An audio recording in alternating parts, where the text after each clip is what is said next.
The news continues on WALA Channel 10. This is Action News 10 at 6 p.m. with Bob Grip, Nancy Pierce, Rob Roblin, Eric McLendon, and the award-winning Action News 10 team. The city of Huntsville digs through the rubble today after an overnight tornado that left 17 dead, almost 500 hurt, and 1,000 homeless. Good evening, I'm Nancy Pierce. And I'm Bob Grip. It was just over 24 hours ago, about rush hour yesterday, the twister first touched down at the Redstone Arsenal near the old Huntsville Airport, roughly 5 miles south of downtown.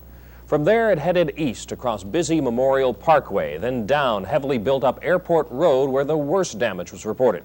It leveled Jones Valley Elementary School before heading out of town to the east. Along its 10-mile path, massive destruction.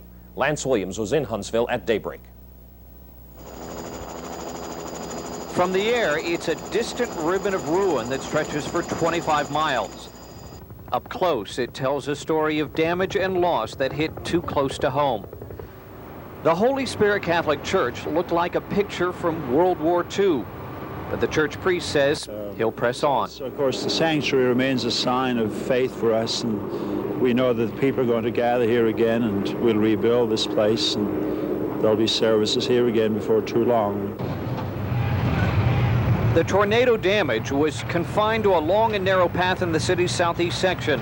But things are so bad, the Huntsville City Council has already asked President Bush for federal disaster relief. And while federal, state, and local officials are tallying up the damage in this Huntsville neighborhood, residents here are counting their blessings. Residents like Steve McCulley. And the whole building was shaking, and it was just, I thought it was the end. I thought that was it. And I crawled in the tub and just stayed there till it was over. And when it was over, this is all that was left at the Waterford Square Apartments. Yeah, this is our front door, and I had a rose garden back there. I bet you they're still alive. David Seaver is picking up the pieces of a lifetime. His wife and daughter can't help. They're lying in hospital beds. But Seaver is looking on the bright side. You can replace this stuff over the years, but, you know, we're just thankful we're around to build more memories. And for Huntsville, those memories will come at a price. In Huntsville, Lance Williams, Action News 10. And Lance will join us live by satellite from Huntsville with the latest on the cleanup a little later in the newscast. The tornado that hit Huntsville dropped down on another North Alabama community earlier. The twister dipped into the town of Stevenson in Jackson County, turning over some trailer homes. Fortunately, no one was hurt there.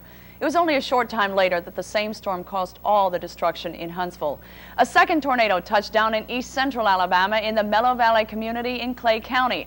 That twister blew one house away completely, injuring a man and woman and their daughter. All three were taken to Birmingham hospitals. A third tornado was spotted on the ground near Titus, north of Montgomery, but it apparently did nothing more than take the tops off a few trees. The damage was greater, though, from a fourth twister right here in South Alabama. It hit in Baldwin County near the eastern shore.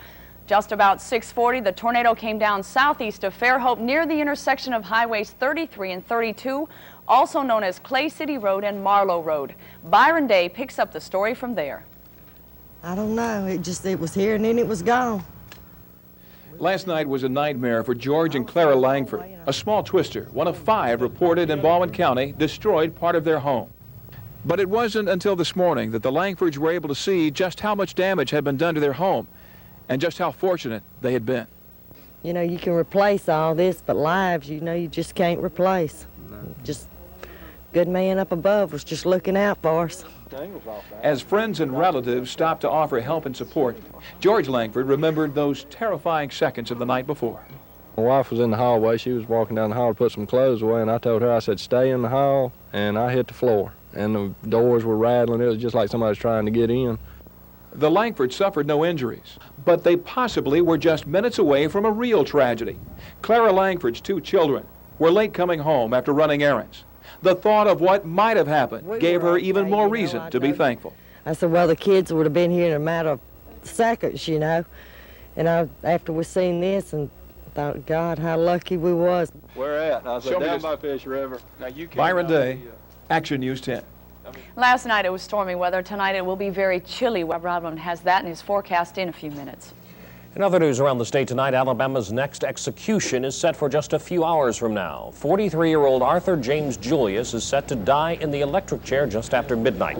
He was convicted of killing his cousin in 1978 while he was also on an 8-hour pass from a work release center. We'll have a report from Atmore tonight on Action News 10 at 10 p.m. In Mobile, one man has been given 3 consecutive life sentences for the kidnapping and rape of a school teacher in February. This man, 31-year-old Tracy Leon Petway, was convicted of taking the woman from Fonville Elementary as children watched. An accomplice also convicted in the crime, 34-year-old Simon Charlie, was given 2 concurrent life sentences. There was a crash at Mobile's airport today, not a real one, but one that drew hospitals, fire departments, even the FBI into action. As Jacqueline McLean tells us, a simulated crash exercise helps all the right people prepare for a real disaster. Pretend there's a smoke coming from a plane that just crashed at Mobile Airport. Rescue teams are all over the place. 70 people have been hurt. That's the scenario for this emergency drill, one that Mobile officials say they must be ready for, just in case. The idea of the aircraft breaking apart and probably involving other facilities, whether it be the fuel farm here or one of the other buildings over there, that is quite possible. Also quite possible is that the FBI would have to be involved. In this scenario, 7 terrorists were on the plane. The FBI also needs this kind of practice. The thing we would want to do certainly is clear the area to ensure that no one else got injured, and then we would try to isolate and contain the situation. The drill doesn't end with the simulation. Now officials sit down and decide what, if any, changes need to be made to their emergency rescue plan. Jacqueline McLean, Action News 10. The Federal Aviation Administration requires the simulated crash exercise once every 3 years. Coming up later tonight, for a few Mobile kids, school was really for the birds today. But in our next segment, is your home safe from criminals? Consumer Watch reporter Reynolds tells us about a safeguard that won't cost you anything when Action News 10 at 6 p.m. continues. A memorial was held this afternoon at Spring Hill College for Father Donald McLean, who guided the school for 6 short weeks in late summer. Faculty members, students, and priests attended the services in St. Joseph Chapel. Father McLean became ill shortly after being named president of the college. He died of cancer Monday in Massachusetts. Now, by paying taxes, we pay for police protection against break-ins at our homes. But because the police can't keep an eye on everybody all the time, it's up to you to help protect yourself against burglars in your home. Tonight, as she wraps up her Action News 10 special report, Home Safe Home, Consumer Watch reporter Ann Reynolds looks at one way residents are protecting their belongings at little or no cost at all. Bob, it's an old idea joining a community watch program, but one that is still producing results. Right now in Mobile and around Mobile County, thousands of residents are helping to fight crime in more than 40 different community watch programs. That's just here in Mobile County. There are community watch programs all over our area. Statistics show over the years the programs have helped take a bite out of break-ins and give residents peace of mind free of charge. In the last few months, many homes in this neighborhood have been burglarized. This isn't the only place it happens. Just one neighborhood, robbers were able to rip off more than once. But the rash of break-ins doesn't bother Louis Bell, who lives close by. That's because he and nearly 180 of his neighbors are part of a community watch program. Louis and the other residents patrol the surrounding streets, watching property and keeping an eye out for the bad guys. We're just the eyes and ears of the police. And this is one time you want your neighbors poking in your business. Well, this is one time I love nosy neighbors. Since the watch was started here 6 years ago, there hasn't been a single break-in. Watch programs in other areas have been equally successful. Billy Jones wouldn't feel safe without the patrol around his house. We're familiar with cars belong in the neighborhood, you know. So if we see a strange car in there, we're going to let somebody know about it. Now, the only problem with the community watch programs is people lose interest after a while. The programs go under before they really get started. The police say it's a shame since they don't have the manpower to patrol everywhere themselves. Also, the watch programs teach residents other ways to protect what they own, mainly how to get your property back if it's taken. Now, to see how important it is to mark your belongings, all you need to do is visit a warehouse down at the Mobile Police Station. In that warehouse, police have millions of dollars in stolen property they can't return because none of it can be traced back to its owners. How can you join or maybe form a community watch program? Very easy, Bob. Just call your local police department in your area. They'll give you all the information you need. It's all for free. All for free. All right. Thanks, Ann. Nancy? Coming up on Action News 10 at 6 p.m. Ryan says it's going to get cold tonight. And we'll have a live satellite report from Lance Williams in Huntsville. He'll tell us how the cleanup there is coming along tonight. That's next. As we told you earlier, it'll be a long time before the city of Huntsville recovers from last night's tornado. Lance Williams joins us live by satellite with the latest on the cleanup. Lance? Bob, Nancy, federal relief is expected to be on the way for Huntsville. This morning, the city council met it to urge President Bush to declare this area a federal disaster area. Also, Senators Howell Heflin and Richard Shelby have joined in that call to the president to declare this area a disaster area. The damage is 10 times worse than was originally thought. And of course, that makes it extremely severe. Tens of millions of dollars worth of damage here. The salvage and relief efforts have gone extremely smoothly. Right now, there are no reports of missing persons. However, we do have a revised official number of those dead. The number has been revised from 19 to 17. However, there are many more people that were injured in this devastation than was originally believed. Well over 400 people were injured. Many of them have been released from the hospital, and now Huntsville is just working on getting back to normal. Bob, Nancy? All right, thank you, Lance. Lance Williams, live by satellite from Huntsville tonight. Of course, now what we have to worry about is the cold weather. Yes, and it is cold in Huntsville because you can see Lance with his jacket on, and he's going to need all the clothing he needs, and it's going to be cold here. Before we quit talking about the tornadoes, let's take a look at a cross-section of a tornado and remind everyone that this is an extremely dangerous and very, very devastating tornado in Huntsville. Category 4, which means winds 200 to 250 miles per hour. That's how strong that tornado was. And you can see from the cross-section exactly what happens. And you have the rising, swirling wind, and you have the sinking air in the middle with the pressure 10% lower than just on the outside of the wall. So you can see how devastating. It looks like a very, very small hurricane, and that's exactly what it is, but it's more compact and much, much stronger with reported winds up to 300 miles per hour and some of the most devastating. And basically anything in the sight of these are destroyed, and that's what's happened in Huntsville, and it is just devastating. Don't have to worry about that kind of weather. It's the cold air that's coming. As you can see from right now, we've got clear skies, and it is already chilly. The temperature 48 degrees. Folks, bundle up. It's going to be a cold one. Humidity 33%, the winds out of the northwest at 15, and the pressure rising 30.10. Let's take a look at our picture from space. The cold front moved through, and the extremely cold air is along the Gulf Coast, and you can see the clear skies along the Gulf Coast. That is not a good sign because all the heating that we've had from the sun today is going to evaporate, or not evaporate, but it's going to go up to the upper atmosphere very quick. It will not be held close to the ground, so it's going to cool rapidly. The lows for tonight, freeze warning in effect all along the Gulf Coast. Look for a low in Mobile, 29 in Fairhope, 25 in Jackson, 30 on Dauphin Island, 30 at Fort Walton, cold in Mississippi, also 30 in Moss Point. Bundle up. Tomorrow, we're going to have some sunshine and a little bit warmer, but it's still going to be about 20 degrees below normal. Look for a high temperature in the mid-50s, so a cold day coming our way tomorrow. Our high today got up to 57. The low this morning, 41. The record low for in the morning is 31. We'll break that one. Or come close. I think we'll break it.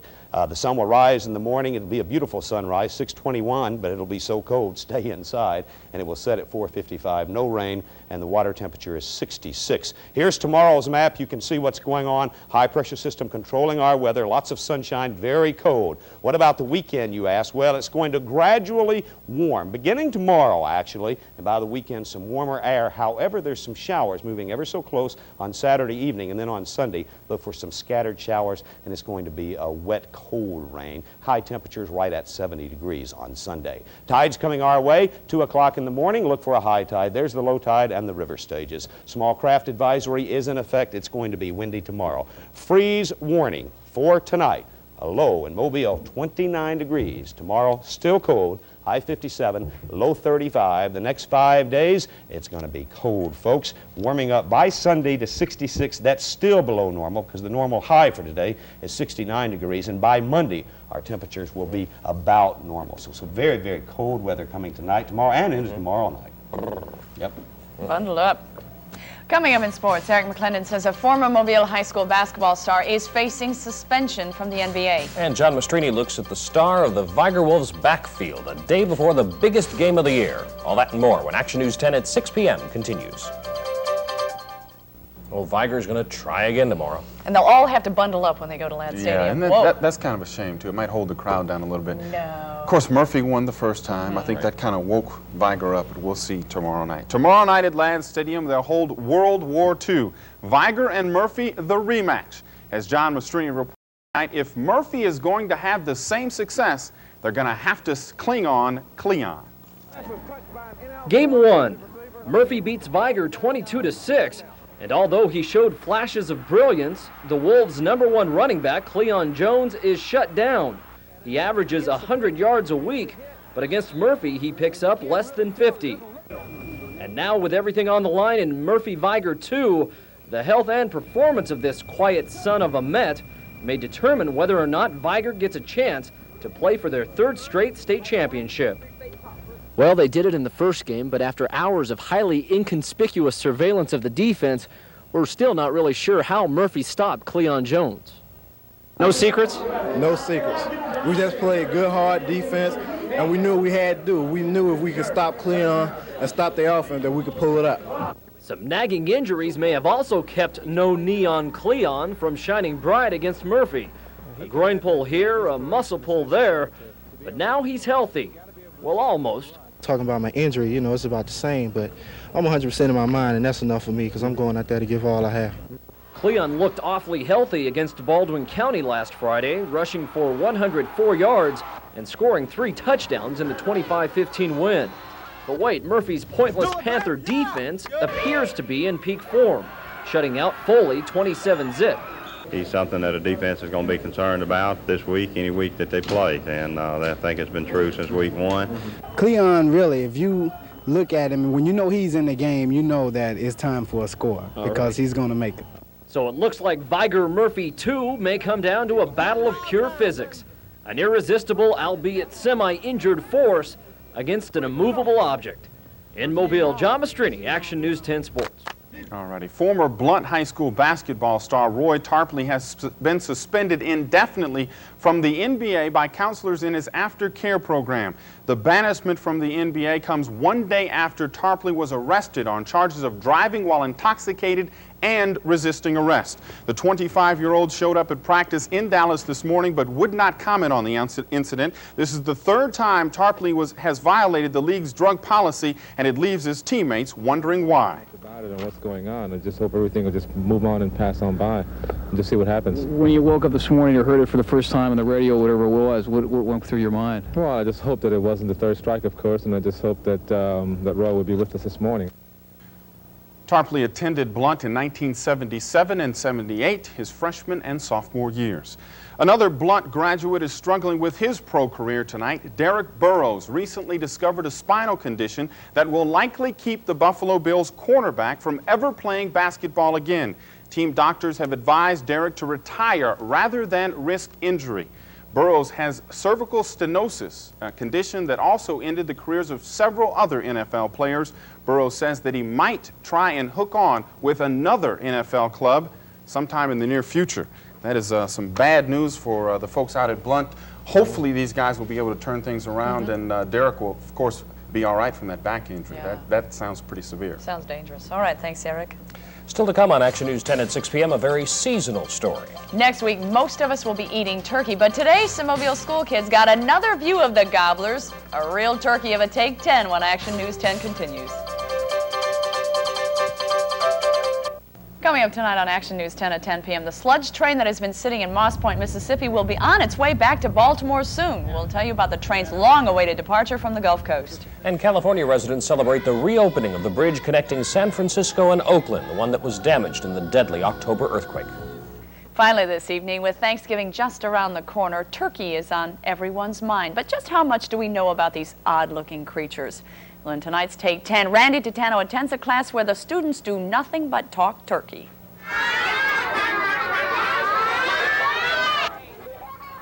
These kids may not have seen Sergeant York, but now they can say they've met live turkeys up close and personal. He's the top. Most days, Darren Mosley works in the family meat market, but this time of year he talks turkey with local kids. Since most children have never seen anything but a frozen turkey, Darren sets up turkey class every year. So far, we've been letting the kids kind of name them, and the male, they've been calling him Tom the turkey. Ooh, that's creative. And right, and mostly Tammy on the female. Tom and Tammy. Tom and Tammy, right. Not Jim and Tammy. Tom Last and year Tammy. was Jim and Tammy, and this year it's been Tom and Tammy. So. Now, domestic turkeys aren't terribly bright and can't even reproduce on their own, but kids like them anyway. Do you like to eat turkey? You don't like... Not when they're not dead. So if you've never seen anything but a butterball, here's your chance.